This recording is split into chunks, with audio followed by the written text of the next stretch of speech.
Hi, my name is Wes Lipschultz, and I work with the School of Computing and Information at the University of Pittsburgh. And we're here to provide some information to you about our Master of Data Science in SCI at the University of Pittsburgh, which is our online degree. It's a very special program. I'm excited to share it with you. Um, this should last about an hour. And let me give you a little bit more information about myself, a little bit about the flow of today's presentation, and then we'll have Q&A at the end. So with that, let me give you a little bit more about me and why I'm the one that's sharing the MDS with you from Pitt. So I'm actually for the School of Computing and Information at Pitt. I am the Senior Director of Student and Academic Affairs. And that means I'm sort of responsible for all the student-facing stuff for our grad and undergrad programs in SCI at Pitt. But more specifically for this degree that you're interested in, the Master of Data Science, I'm the student success lead. So in the classroom,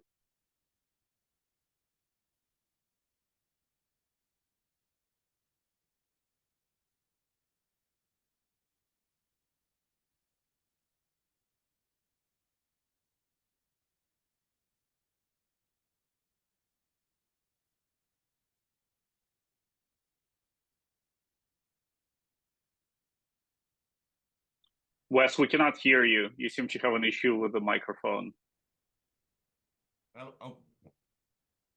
Okay, you're back.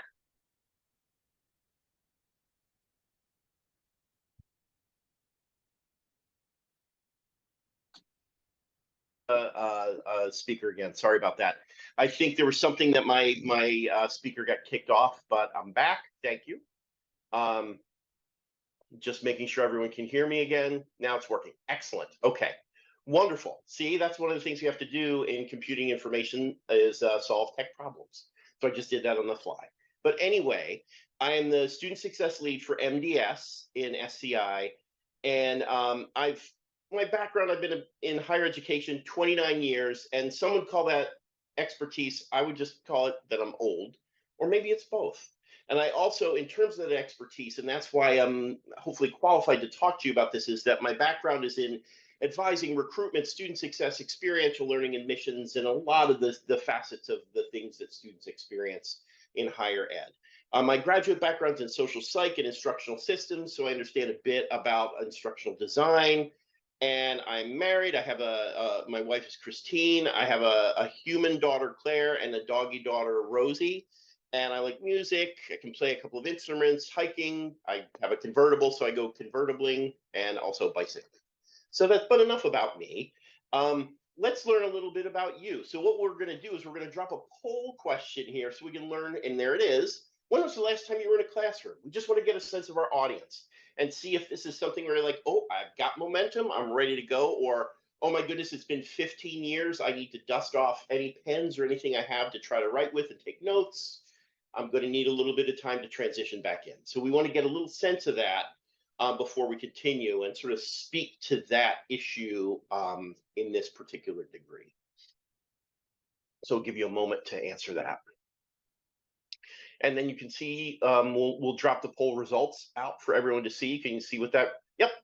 So, and honestly, this is a representative sample. We've done several of these seminars before, and there really is a wide array of a split, right? So some of you are fresh off of another degree and you just got the momentum and you want to keep going. Some are like, well, I've been out in the workforce a little bit, or I've had other things to do and I want to come back. Others are like, maybe I'm a career changer. I want to do something else. I've been out of school for a long time.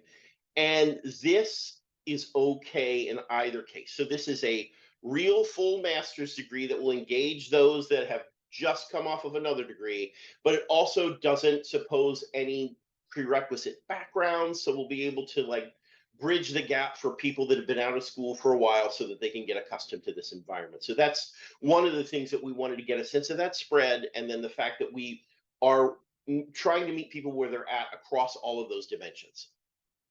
Okay, another thing, why are you here? What are you hoping to learn today? Like, what is your motivation for this master's? And what attracts you about it? What do you want to know about? So we'll give you a minute to check this out too.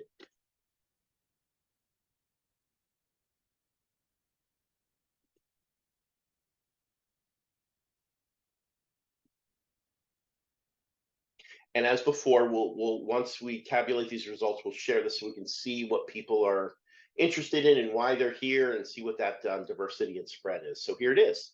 Okay, so right now the one winning the day is that people are interested in data science, career options, and opportunities. We will talk about that for sure today. What is data science as a career field or a degree subject? We'll get a little bit about that. Time commitment, tuition costs, we will accommodate those parameters. Application and admission requirements, will lay those out exactingly for you. And then if you have other questions, which it sounds like some of you do, at the end of the whole thing, we'll be able to address some of those. So more specifically, here's the flow of what this presentation will be. We'll say a little bit about what data science is and what's our Master of Data Science program, time to completion and price, how do you enroll. Then we have an honest to goodness real live instructor and course facilitator here. These are the people that literally are teaching the first class that you would take. They're teaching it this term. They are a representative sample because we actually have several instructors and faculty members at Pitt that will be teaching these classes, but this is a taste of the reality of what it's like, and you'll have a chance to hear from the folks teaching the first class that you would take and ask some questions. And that will be the sort of the end of this meeting is a Q&A session. But again, as was stated earlier by one of my colleagues, they said we encourage you to ask questions throughout using the Q&A feature. So please feel free to do that as we roll along as well. If something pops into your head and you're like, I can't remember this at the end, I just want to put it out there now and then we'll address it later. So, or in some cases, we might address it on the fly while I'm presenting. Okay, so the MDS, you're here to learn about it. Why? Why the MDS and why at Pitt? Well, here's the thing with you might have heard, like, with a lot of online degrees, it's like, okay, is this really legit? Is it just watching some videos and taking some quizzes and I have a credential, but is it really a credential? Pitt is a highly ranked R1 research institution. We bring in lots of research money. We have top-notch faculty that are cutting edge and driving research and change in fields of computing and information. So Pitt has a huge alumni society behind it, a great reputation. That in and of itself is a significant portion of the credential. But then why this specific degree at Pitt, the Master of Data Science? So this is one that's using data to drive innovation. You know, some masters are ones that are expressive of fields where faculty have expertise in research and they're interested in those things. This is partly that, but what drove the creation of this master's is to help people in these careers. It is sort of a career-driven master's, like understanding data and how you can use it to make sense of information, how you can represent that information, and how you can inform it to drive strategy, giving like hands-on examples of how to make sense of data using real-world examples that you can incorporate into the classroom. It's a lot of that. So it's if you want to use data to make changes and be that kind of an expert in a corporation, in higher education, in a government setting, whatever, like learning about data and how to use it and represent it and strategically interpret it, that's all part of this degree. And also, more generally, a master's is also a ticket from an HR perspective, in some cases like higher salary, like when an HR calculates experience and education, all of that can go into salaries at any job you might have. And there are some averages that say master's degree holders earn 200% more than high school graduates and 25% more than college graduates. And I think it's from the Occupational Outlook handbook, data scientists' mean annual salary is in the six figures at 103,000. That's as of May of 2022. So it's a lucrative field as far as that goes. And the average lifetime earnings, we're talking about wealth, in addition to salary for a master's degree holder is about 3.2 million. So this can be a lucrative career trajectory from a reputable R1 institution in a field that's applicable across many different areas in which you could decide to work. And so some of those jobs, whether they're for government, industry, higher education, nonprofits, wherever, you name it, data scientist, data analyst, data coordinator, data engineer. And again, business health, I forgot to mention healthcare, supply chain, market research, sales, recruiting, political campaigns, any of it. It's all there. You're making sense of data, representing it and using it to inform strategic decisions. Okay, and so specifically, again, back to why this particular degree, this is designed for adult learners, right? It's really meant to give skills to help you upskill and reskill, whether you're already somewhat in the field and you want to enhance that background and credentials to move to another position, maybe V for a higher salary, or if you're in a different discipline and you're like, well, the data stuff, I'm interested in it, and I might want to make that change. And again, back to when people say I've been out of school or I've been in school recently or whatever. For those who haven't been in this for a while, there's no STEM background required for this. All backgrounds are welcome. Now you have to have an undergrad bachelor's 4-year degree, but it doesn't have to be in STEM. It could be in anything: English, psychology, biology, computer science, engineering, art history, music. It doesn't matter. All of that is fine. And then it's also flexible. It's 100% online. And let me say this with a little qualifier: asynchronous and self-paced. I need to be very clear about that. When we say asynchronous and self-paced, that means it's not like it meets on Thursdays from 3:30 to 6:30. It means it's not in a classroom. There's not a specific time frame, but is still bounded by a semester. Like, so it still fits the regular university semester, segmenting chunks for how you move through the class, and you would have a timeline to finish things, and you'd be expected to keep up with it on a weekly basis. But the self-paced, flexible, asynchronous part is, it doesn't matter if it's like on a Monday morning at 2:30 a.m. or on Saturday at lunchtime or on Sunday evening at 9:30. It doesn't matter. As long as you're working through this on a regular basis, when and where and how is up to you. You just have to pace it within those sort of weekly chunks. And this is actually delivered by the same faculty who teach on campus. Again, you're going to hear from one of those faculty today. These are the same ones that would teach our on-campus master's programs. Okay, another question. In case this is something that is directly mapping to your career or a career change, what are you working on? What kinds of things? What is your background now? Do you have that STEM background? Don't you? Is it something that you're just thinking of another thing to do? Like, what is your context at the moment? So we'll give you a minute or two to answer that, and then we'll post those results. So again, you can see sort of the spread and diversity of folks who pursue this degree. And while we're doing that, I do see that the questions are coming in, and I'll say it this way: some of them, if they're okay for some of our staff to answer on the fly, they'll answer them as we're going on. Other questions that are not answered now will be tabled, and at the Q&A at the end, we'll address those questions publicly so that everyone can hear the answer. Okay, so for results, again, we've got a spread here. We've got people in human services, education, healthcare, people in business, commerce, and finance. Some are in STEM. And again, all of that's fine. And some are parenting, caretaking, or meeting other responsibilities, and maybe they're looking to get back into the workforce. And this would be a great jumpstart to do that. And then other people might be in other areas. Maybe you're working in some top secret CIA thing that you can't tell us about, and so you have to put other here. But whatever that reason is, it's all fine. And we welcome people from all these backgrounds into the degree. And then more specifically, what do you want to get out of this degree? This is our last sort of question. So you didn't know you'd have homework or quiz questions during this, but this is just so that we get a little bit more to understand you. What do you think? Is this about salary for you, making a career change, a promotion for your current job? Or, oh, well, I'm not sure yet, but my employer is going to pay for it, so I'm going to do it. Or is it something you're fascinated about? And all of these, again, are very relevant. Data science is a very lucrative, interesting, and useful area for whatever your reasons for pursuing it. So again, we'll give you a minute or two to sort of check that out and answer the question, so you can get a sense of who else is interested in the degree besides you, and what the motivations are. Okay. So earning potential is certainly one of the big ones, joining a new industry. So it seems like the career changers maybe are winning the day today. Also some promotions, some employers will support it, exploring personal interest, and other. So yeah, again, so the upshot of all this is that we have people that join this degree who have just come from another degree or have been out of school 10 years. Some have a background in STEM, some don't. Some want to do it as a career change, some want to do it for salary, some are just doing it out of interest, and all of this is fine. So there's a diversity of interests and backgrounds coming into this degree, and that's okay because this was designed for working returning adults that have a multitude of motivations in pursuing this degree.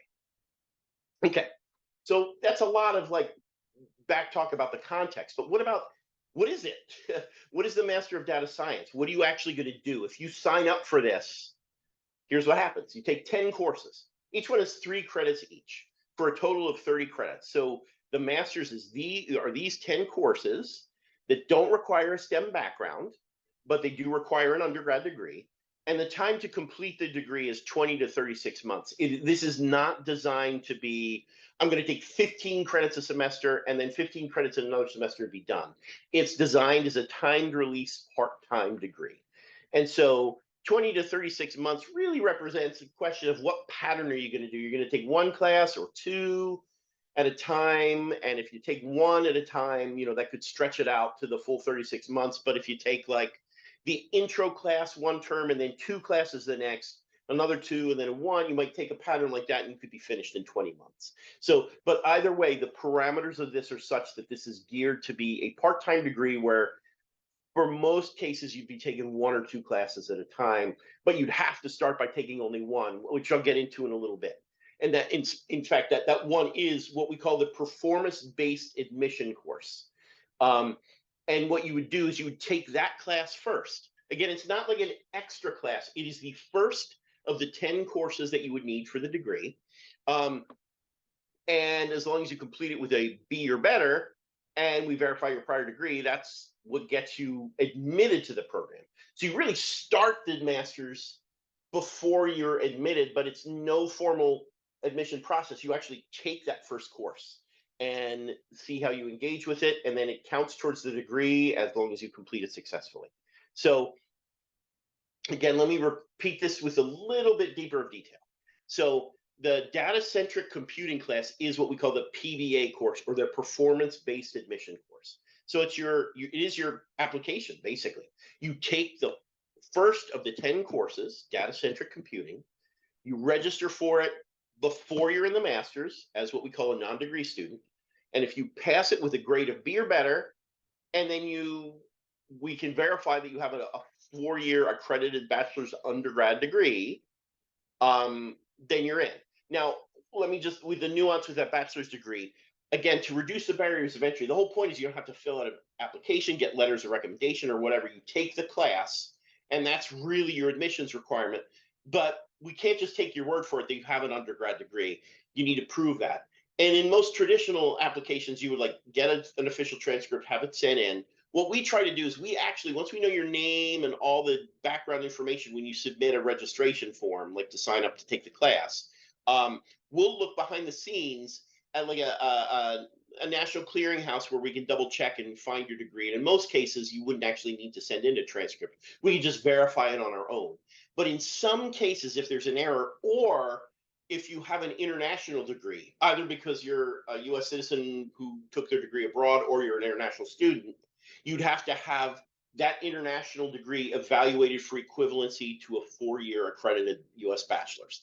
And if you're an international student or from a country in general that doesn't have English as the official language, you need to show English language proficiency through a test such as IELTS, TOEFL, or Duolingo.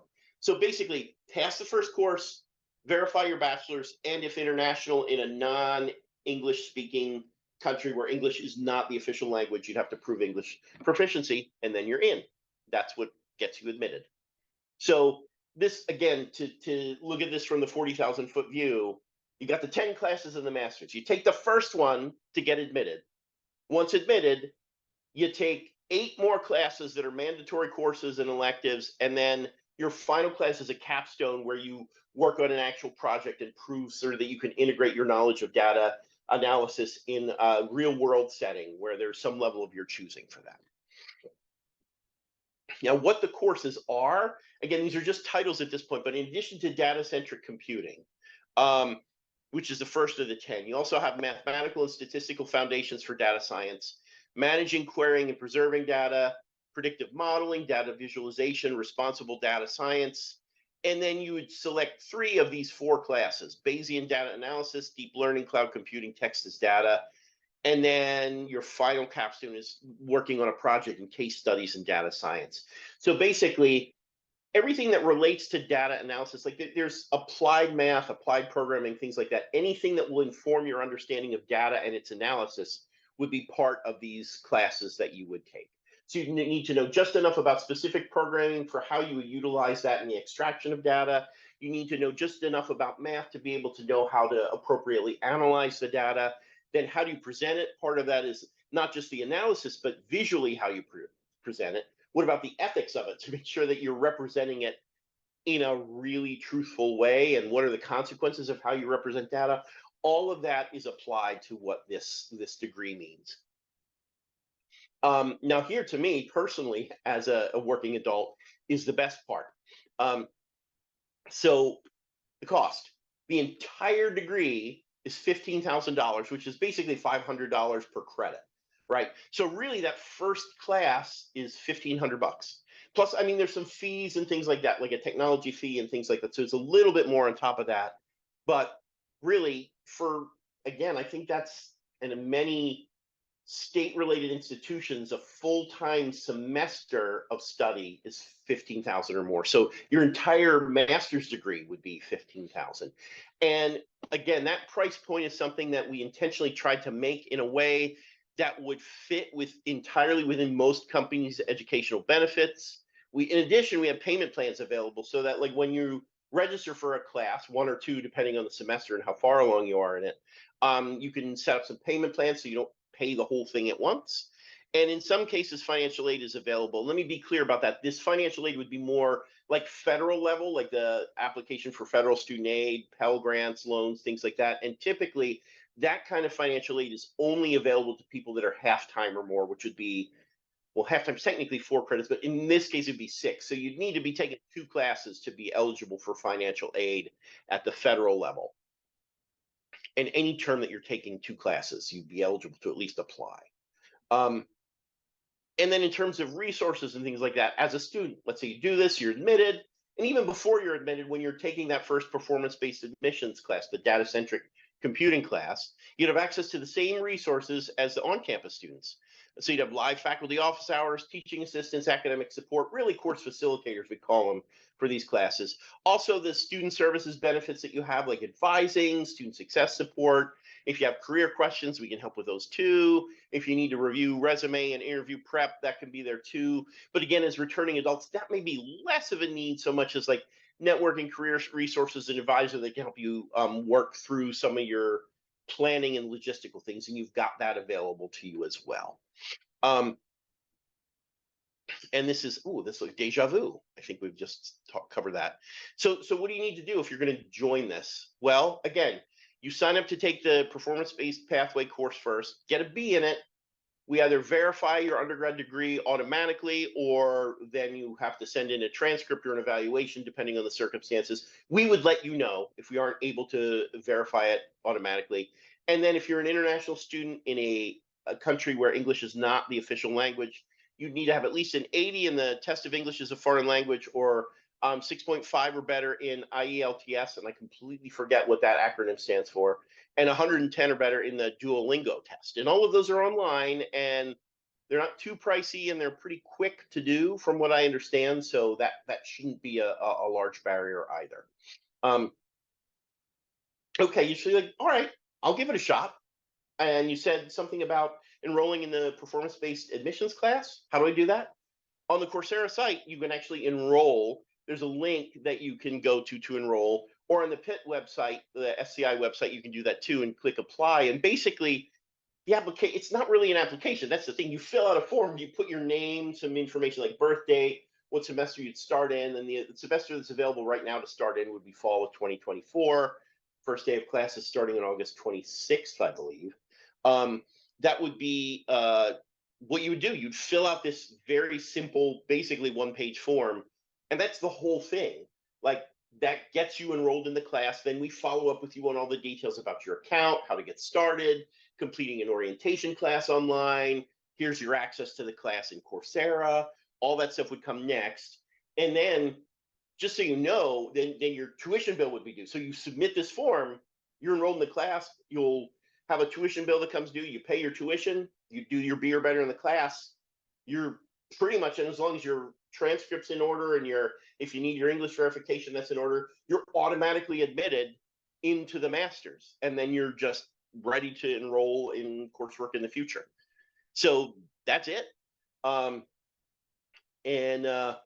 With that in mind, that's sort of the basics. And so again, I see some questions accumulating. And again, we'll get to those questions at the end of the session.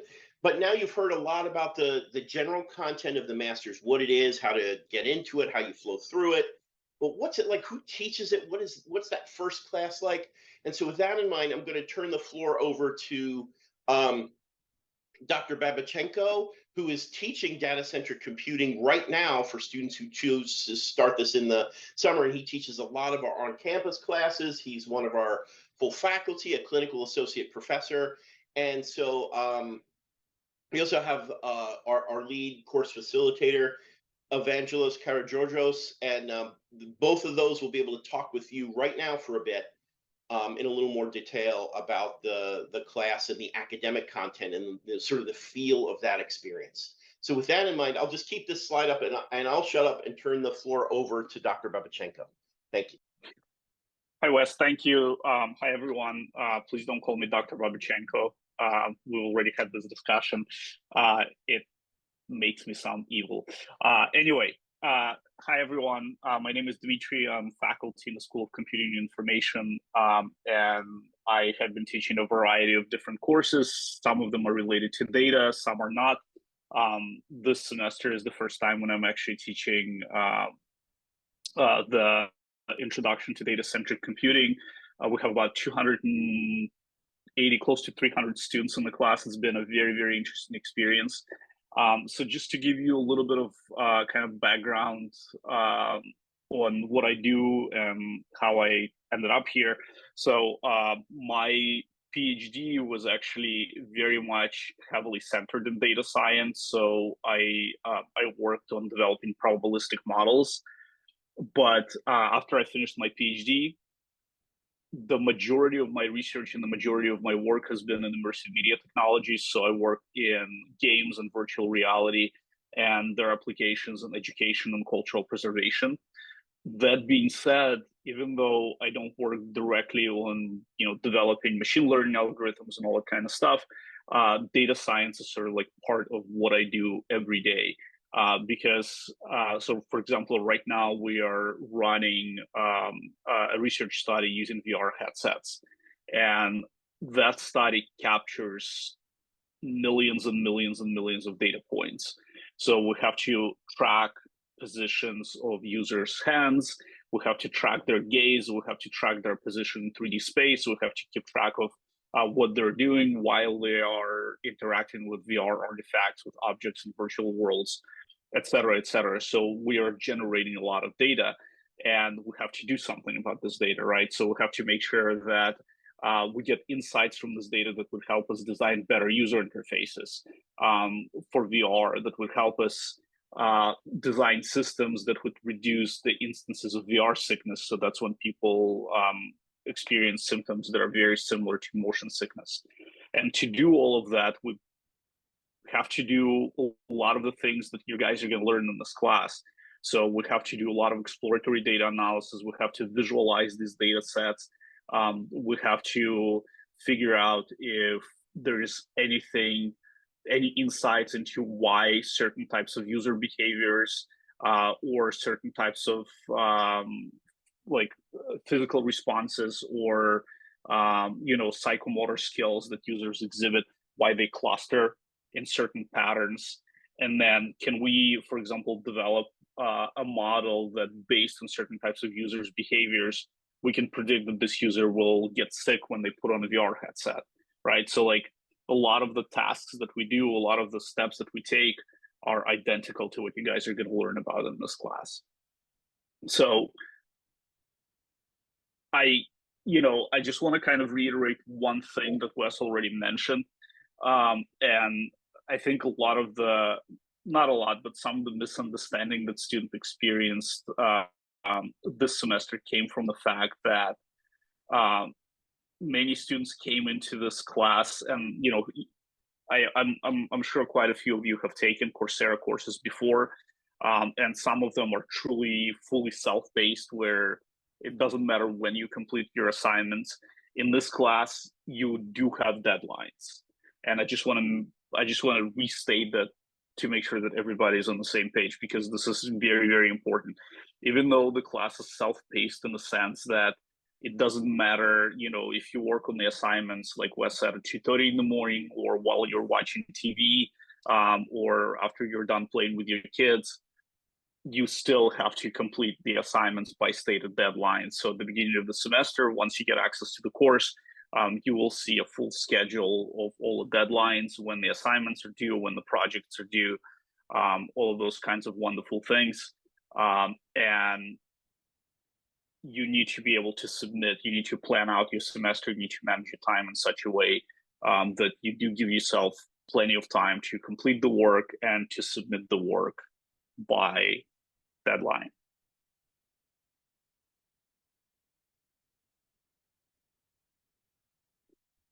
I think that's about it. I'm gonna pass the wand or the hat or whatever it is that I'm passing to Evangelist. Thank you, Dimitri. All right, hello everybody. My name is Evangelos Karagiorgos. I'm the current lead course facilitator on the PBA course right now, and I'm going to talk a little bit about feedback from the students, about any questions or anything that we are supposed to be here to help with the class. So as we have mentioned already, so the way that the class progresses is basically through the assignment deadline. So the pacing of the class is kind of depending on them. So whenever you enroll to the programs, you can immediately see all the deadlines of all the assignments and quizzes and the midterms and everything else that may be there for the class. And this is how you would pace yourself. And sometimes the content itself, it can be progressively released in some cases. So like we can release like the content of like the first month's worth of content, along with all the assignments and stuff. So it is supposed to be self-paced, but to a limit. So we have to kind of draw attention to that as much as we can. Now, as far as the assignments go, well, there's a very specific structure. So for all the content is basically divided into units, and the units usually have some kind of assignments at the end of them. So most of the content is through videos that are accompanied by code that you can run and experiment yourself. And at the end of every unit, you can have quizzes that are usually graded or even ungraded. So for you just to practice or see what kind of knowledge you've gained. And these are automatically graded, so you don't have to wait for grading for most of the work. We also have some practice assignments that would be like proper assignments with goals and proper feedback, which are usually automatically graded as well. But these won't count towards your grade. But apart from those, we have like the main quizzes and the main assignments that do count towards your grade. And most of these are going to be automatically graded. So, because I saw some questions about that, even though some of them will be manually graded by the staff. And by staff, I mean probably the course facilitators for every one of the courses, and sometimes the instructor as well. Okay. So in terms of feedback and in terms of what are the channels of communications, so there are different channels of communications from you to us and vice versa. So one of the main ones is that we're going to be holding office hours usually throughout the week. We'll try to have like office hours every single day of the week, and we usually try to host them in times that are usually convenient to most people across all time zones, because this is an international program. So try to be as accommodating as we can on that, especially since a lot of people already have jobs. So maybe they're not going to be able to make office hours if they're in inconvenient times. And this is like the main avenue that you're going to have for asking questions, or maybe you want help with some of the assignments, or even better, maybe you want some help understanding the content and everything.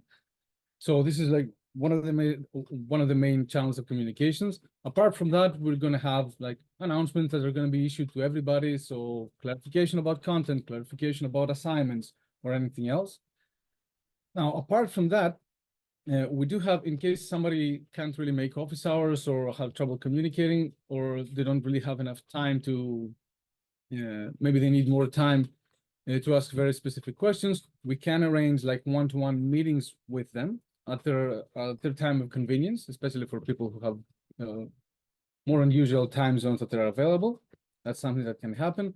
For everything else, there is a system with a support email that actually goes through all the course facilitators and the instructor, and even the staff, which can be like one of the main points of contact for you. So if you have any questions about grading, about some disambiguation of parts of the assignments, or help in any other way, we can have that support system.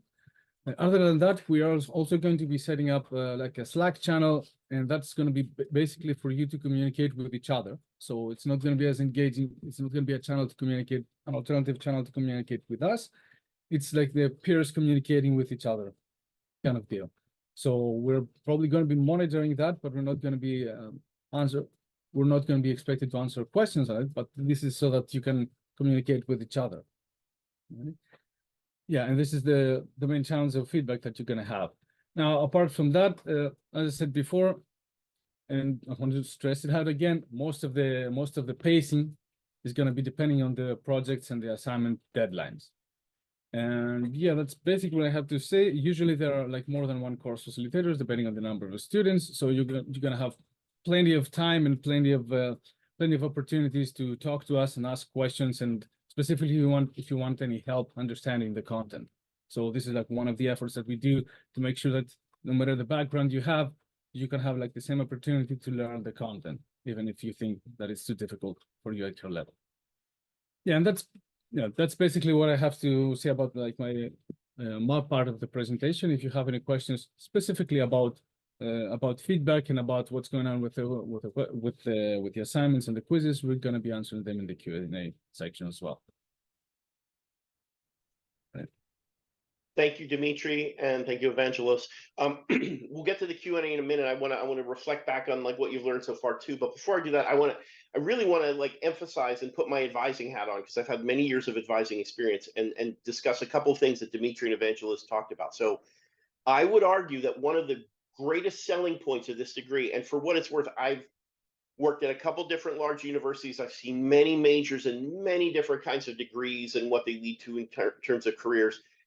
Unlike some online programs where you just are doing this to like get through it and get a credential, you are going to learn real content. You're getting content that you can apply later on. It's going to take some time to learn it. And the best correlate I can think of to caution you, even though we accept everyone from every different background, I would liken it to, I used to advise students who were interested in medical school a while ago, and there was a base that you could do to get into medical school, or you could be like a bio major.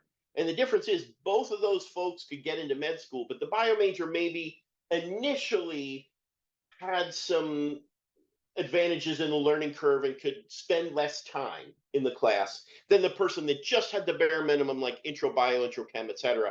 Those people that didn't have the bio major and then went into pre-med or medical school had some learning curve time that they had to spend. I would argue that people with a non-STEM background, it might take you a little bit to like get up to speed with a lot of the basics, but it's worth it. And what's brilliant about this degree is that it doesn't assume you have those prerequisites. So it's worth the time. It is a really clear path that will take a significant investment of your time to become somebody who then is a STEM graduate.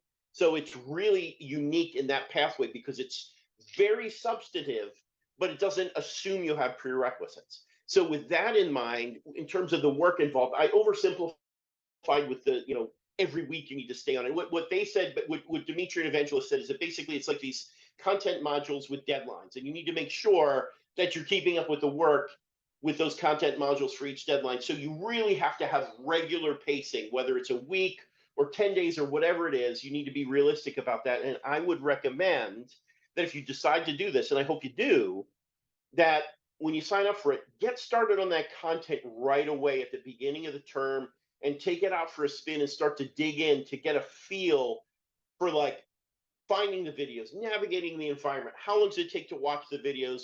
and then looking at the work and just saying, this is very engaging stuff, but what kind of a time commitment am I realistically looking at? Because it is a time commitment. We've intentionally created this with very low barriers to entry, but that's not the same as not working hard. You will be working hard to get this degree because it is an accredited master's degree from an R1 university. That is, in fact, its value. So if you need to be serious about this to do this master's, but if you are, it's very easy to jump in and do it. You'll just have to put a lot of time into it. And I think that's what makes it so unique and exciting. But I just wanted to make sure that you were sort of thinking in that mindset to start. And with that in mind, let me go back a little bit to the takeaways here. So again, if you're interested in this, you complete that first course, the performance-based admission class, the data-centric computing class, with a grade of B or better. Don't need letters of recommendation, don't need a STEM background, don't need the GRE or anything like that. But you do need a bachelor's degree. And if you're from a country that doesn't have English as the official language, you will need to show English proficiency. As I said, like an 80 on the TOEFL, 6.5 on the IELTS. I think it's like 110 or whatever I put earlier for Duolingo. There are payment plans. The total price for the entire degree is $15,000. Plus, there's like some fees each term that are in the hundreds of dollars, not thousands, but it's like hundreds in terms of like technology fee and things like that you also have to pay on top of that. There's federal aid available to those that are taking at least 2 classes or 6 credits. And employment, well, if your employer has employment benefits, we accept those. We have third-party payment things set up. If you're a Pitt employee, we certainly accept tuition benefits. And because of how this is priced, they should fit in most employers' budgets for them to finance this degree for you. You have live faculty office hours, like you have here, a live faculty member. This is very much like what you would have, office hours. Teaching assistants or course facilitators, academic support, and some of the student services that, the student services that an on-campus student would get, you get those too. Now, in terms of the questions, I think we've already been building some of these up. And I'm going to go through in order the ones that are supposed to be answered publicly, and I might turn the floor over to Dimitri and Evangelos if there are some that are more class related. But let me start with the first one I see. I'm doing this in chronological order. If I have courses already under my belt in another master's data science program, can I transfer these courses to this program? The answer is depends. When you say from another master's degree, if you completed that master's, then you can't really apply them, like you can't double dip.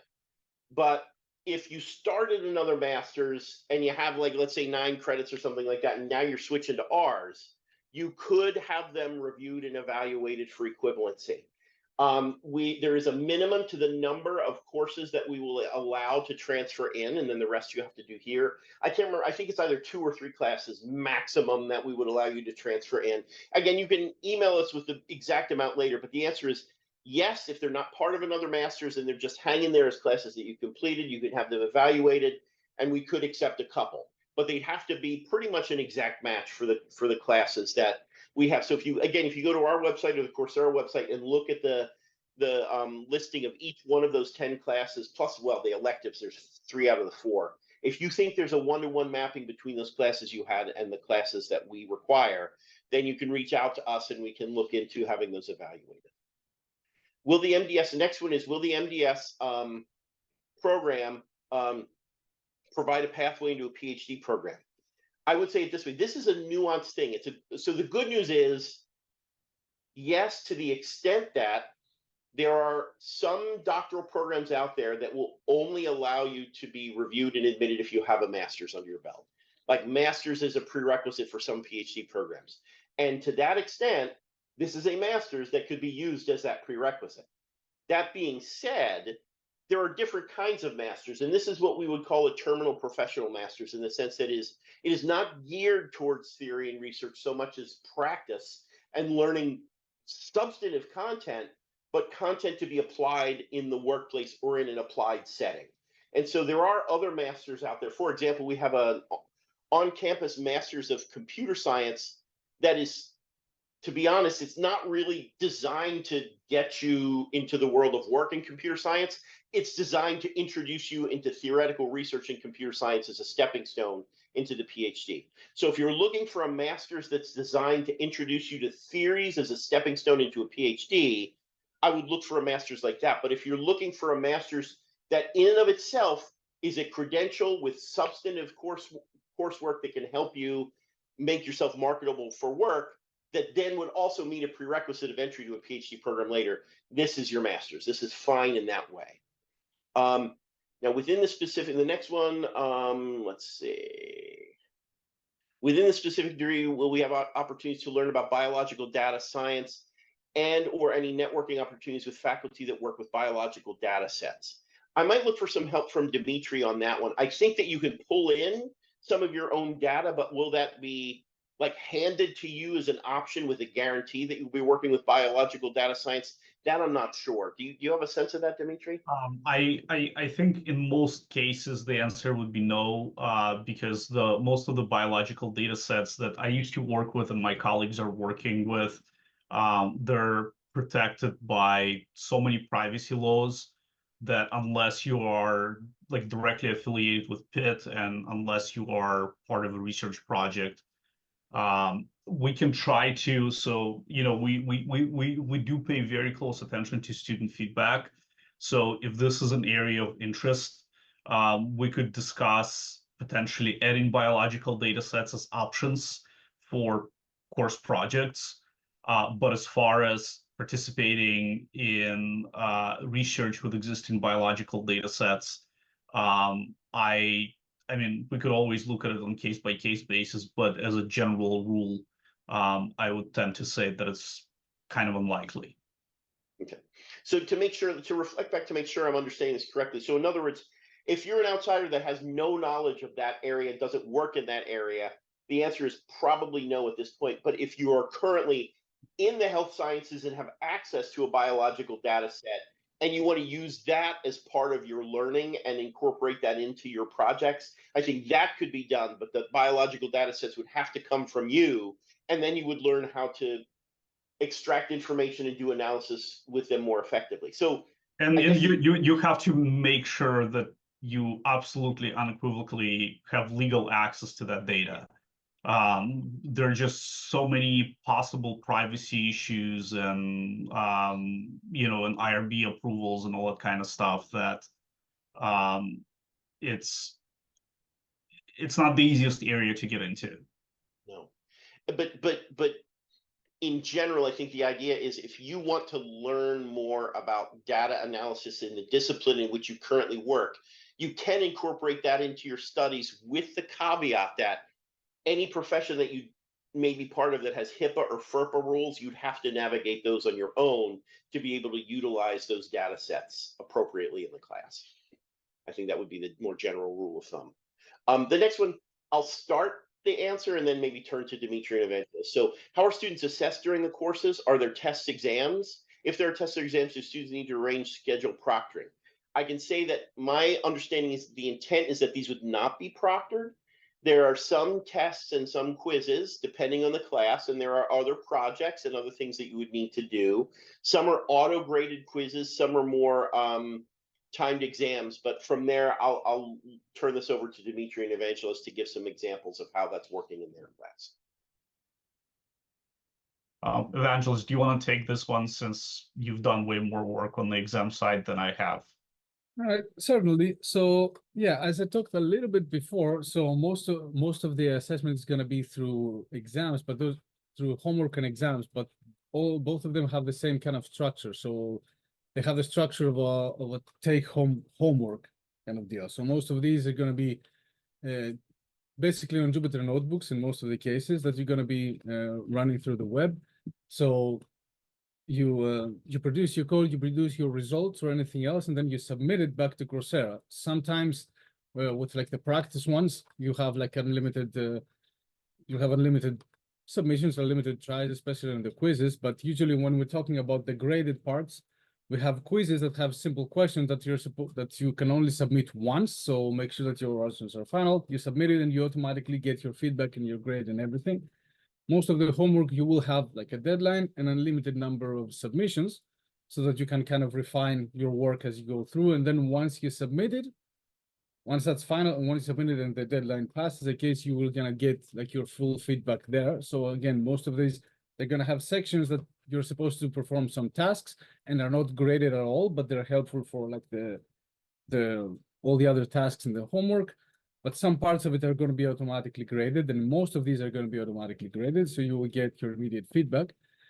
The exceptions are there are some projects and some homework that may not be able to be automatically graded. So in that case, you'll make your submissions, and after the deadline passes, course facilitators are gonna manually grade everything. So look through everything and manually grade them. There are no proctored exams in the sense that there are no like physical classrooms so that somebody can attend, but there can be like timed submissions. So maybe you have like a time window of like some hours to get through the entire to get through like a midterm or something, and then once that's done, then it's going to be graded either partially automatically or even manually. So this is like most of the ways that you're going to be assessed basically. So I don't know if that answers the question entirely, or do you have anything else to add to that, Dr. Buchenko? Thank you. Yeah, I think the nuance that I wasn't even aware of is the way that the timed entry. So in other words, it's like you would do it, they're not proctored, but it's timed. So you have a limited window. Once you click start, you have to finish and answer all the stuff in a limited time. So that's the closest thing to a proctored test that we would get, but it's still, in that sense, it's like open book to the extent that no one's checking or whatever. And the tests are designed for you to like navigate the information differently than a closed book test, which is fine. Okay, next question is, does the PBA course take an entire semester? And this sort of completes the set of what we were talking about earlier, to the fact that these aren't really self-paced.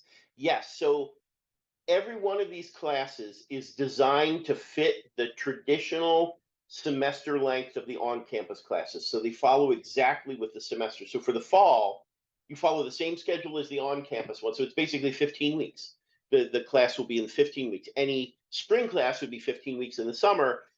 Now, or I'm sorry, any spring class would be 15 weeks in the spring, and then the summer, that's where my brain was going. The summer semester at Pitt is a little bit more condensed. It's 12 weeks. So anybody taking a summer class, it would be in 12 weeks instead of 15. But again, that's the same amount of time that the on-campus students would have as well. So it's paced during a traditional semester. All of the classes are. Now, the next question is, will we be receiving an official acceptance letter? Yeah, now, will it be a physical letter? It's not a printed letter. But again, this is the same as our on-campus students. When they're admitted, they get sent, they're like, please log in here. Congratulations, view your admissions decision. And you click in, and then you get basically a PDF with signed by the dean and letterhead and all that. So if you need that for insurance or any other purpose, it would be an official letter, just like anything else, but it comes to you in electronic form rather than paper. Next question. I know the Pitt Online Data Science Masters is new. Does the Pitt administration expect to build out the program more, offer additional electives?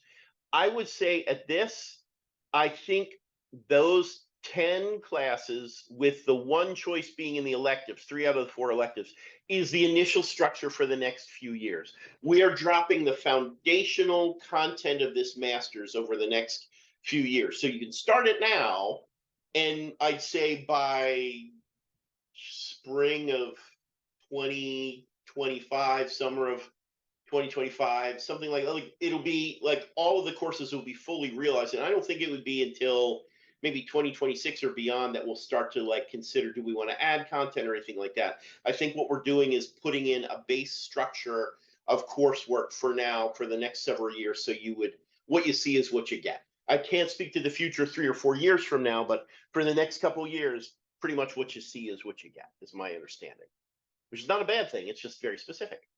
Will there be an in-person graduation ceremony? Oh, yeah. Well, here's what I can tell you now. So I said I'm the sort of supervising student success for the Master of Data Science, but in my other hat as the Senior Director of Student Academic Affairs for SCI, I coordinate graduations. And yes, so what I'm not sure what we want to do, we want to make it as convenient as possible for students. So right now, our graduation ceremony is in person, and you would be invited to that, but we also live stream it and record it for people who don't make it in person. So I can tell you, right now that when you graduate, you'll be invited to the school's graduation ceremony. And if you can make it in person, that's great. If you can't, it will be recorded. What I'm not sure of yet is whether or not it would be a benefit or worthwhile to have an additional ceremony online or in some other format just for MDS students. But I can tell you right now, there is an in-person graduation ceremony for the school. We typically offer one in the fall and one in the spring. And you would be invited to whatever the closest one is to the time that you graduate. And so, yes, that would be fine. You'd be invited to that in-person ceremony. And we'd love to have you at that ceremony also. Are there any recommended prerequisite courses prior to enrollment, even if they are not required? I mean, not really, but maybe let me gently reframe your question to Dimitri and Evangelos. Do you know of any classes or any brushing up that students might do that might help them hit the ground running a little better, even if they don't have to? Can you guys hear me? Sorry, I had to switch to another computer. My laptop died. So I would say Python is absolutely critical to this class. So the more, even though we're starting from scratch, so no Python knowledge is assumed, it would make your first couple of weeks so much easier and so much more pleasant if you come into the class with some basic Python knowledge. So there's so many tutorials online. Python is one of the most popular programming languages. Most of those tutorials are pretty decent. So if you've never done any Python programming, I would look at some tutorials to make sure that at least you know basic things about Python development environment, that you know basic things about like declaring variables, writing if statements, loops, just some very, very foundational knowledge. We will cover all of this in the class, but it generally makes it easier if what we're covering in the class is more of a review than, hey, I'm seeing this for the first time in my life. Evangelos, I don't know if you want to add anything to that. Yeah, so if I may add a little bit to that, it's exactly as you said. So most of the content is actually basically based on Python. So any prior knowledge you have on Python, any brushing up you need to do on Python, that would be really great. So just to make it a little bit easier, it's like core Python and also deployment environments like Anaconda. That would be really, really useful because we're going to be like working with the Jupyter notebooks. That's another technology you can brush up on. Pandas, data frames, and SciPy and NumPy, that would be good things. Matplotlib for all visualizations and Seaborn, that kind of thing. But again, if you don't have any prior knowledge, especially at the beginning, it's really useful to, again, you have the opportunity for us to kind of to coach you through it, basically, as class facilitator. So even if you don't have any prior knowledge on that, or if you think that those tutorials online are kind of overwhelming, or if you just don't have enough time to brush up on it, it's still, especially the introductory class, it's supposed to be able to serve as an introduction to Python itself, as well as like introduction to data science and data-centric computing as well. So even if you have gaps in knowledge, we're going to be here to help you along, specifically, especially with like office hours and one-on-one meetings and so on. So don't worry about that. But if you want to prepare, again, just to recap, Python and some of the basic data science libraries, right? Pandas, SciPy, NumPy, Matplotlib, and Seaborn. These are the bread and butter for most of the courses. So yeah.